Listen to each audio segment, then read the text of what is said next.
जो इनके लिए सख्त तशवीश का बायस था और इनकी आरजू थी कि एक अजीम इस्लामी सल्तनत का क़याम अमल में आए।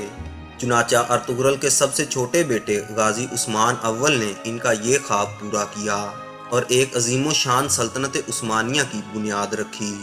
नाजरीन, अर्तुगरुल गाजी की वफ़ात तुर्की के शहर सुगोत में 1281 ईस्वी में हुई। वफ़ात के वक्त इनकी उम्र 90 साल से ज़्यादा थी।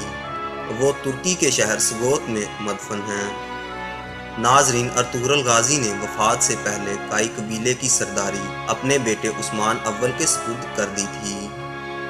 अर्तुगरुल गाजी से मंसूब एक कब्र सुगोत शहर के बाहर वाक़ है, लेकिन इस पर कोई कदीम तहरीर मौजूद नहीं।